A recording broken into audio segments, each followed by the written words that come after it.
All Armenia-bound flights of the only Syrian airline operating the Aleppo-Yerevan destination have been booked till September.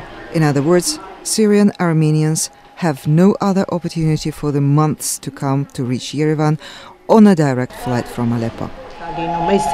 Such traffic happens at this rush season in July, but now the traffic has increased in connection with the events in Syria. Many ethnic Armenians are coming from there to Armenia. Armavia, which is Armenia's national air carrier, stopped operating its Yerevan-Aleppo flights on March 25th. The airline's spokeswoman Nana Avetisova explained that in making the decision they considered the complicated situation in Syria. But beginning July the 2nd, Armavia will resume Yerevan-Aleppo flights. It is remarkable that Catholicos of all Armenians, Karikin II, personally had asked their company to restore the airlink, and Armavia decided to grant the request of the head of the Armenian Apostolic Church. Meanwhile, Syrian Armenians have tried to explore other ways of returning to their ancestral home. But the large family of Ani and Mikhail, who have a refugee status, took the risk several months ago as they reached Yerevan from Aleppo using a bus service. Ani, 38, says together with their three children, 13-year-old Levon, 11-year-old Alice, and 18-month-old Gevorg, they traveled for 36 hours, crossing the borders with Turkey and Georgia before arriving safely in Armenia. The war intensified. Religious problems emerged. Everyone fears for their lives. They, ethnic Armenians in Syria, don't know what will happen next. We came from Aleppo by bus. It took us 36 hours to make the journey. We couldn't afford to buy an air ticket. We wanted to get to a safe place so that our kids could live in a secure environment. We also wanted them to come to their homeland and grow up here.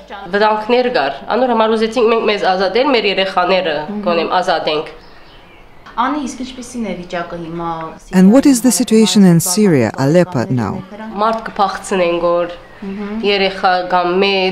They say they hear explosions. They hear that women, men and kids get kidnapped and are held to ransom under the threat of death. People there live in a very dangerous situation. Do your relatives and friends also want to come?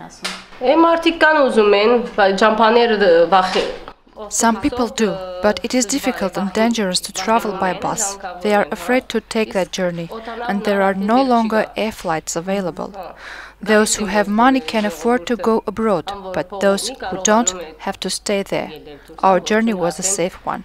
We have managed to get rid of it. This ethnic Armenian family from Syria who enjoy a refugee status in Armenia first was accommodated in a special housing through the agency of the Red Cross. Then they moved to a hostel located in Yerevan's second district of Nork. Ani says that living in Armenia is hard. Her husband, 41 years old Mikhail, is a qualified jeweler. Now he is getting retrained to be able to find a job in Yerevan. They say now they have lived off the money lent to them by their relatives and friends. What is it that you need? We have lots of needs: food, money, furniture for this place.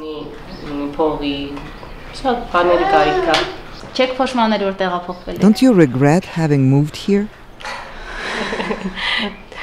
We had to escape. It is good we are all in our homeland. If we have proper conditions, it's a good city, a beautiful city. If we can earn our living, it will be all right. Ani's 13-year-old son, Levon, says he hasn't had any difficulties at school after coming to Yerevan from Aleppo. He says he is a good student and easily copes with the difference between the Western and Eastern dialects of the Armenian language. Levon says he likes it in Yerevan. I love Armenia, our country. Did you visit Armenia before? No, this is the first time.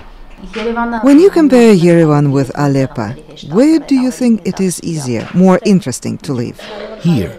because these are our fellow Armenians. Levon's 11-year-old sister Alice, however, says she likes Aleppo better, as there they have many friends, while here they are all alone. Would you like to go back to Aleppo? Yes, I would. It was better there. We had more relatives, more friends there. The family of Ani and Mikhail is just one of many Syrian-Armenian families who have come to Armenia recently and have been trying to get a new life in their ancestral home. It is now difficult to say how successful this family will prove in getting back on their feet financially and in satisfying the needs of their 3 children.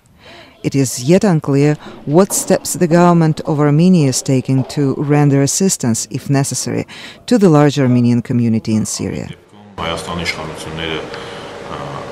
The authorities of Armenia are ready to do everything within their power to be maximally helpful to our compatriots. The Ministry of Foreign Affairs, the government in general, are not talking publicly about their efforts all the time, but it is important that this matter is in the center of our attention. It is important that all options are being considered. It is important that a state considers using its resources to be able to be as helpful as possible to our Syrian-Armenian friends, our sisters and brothers.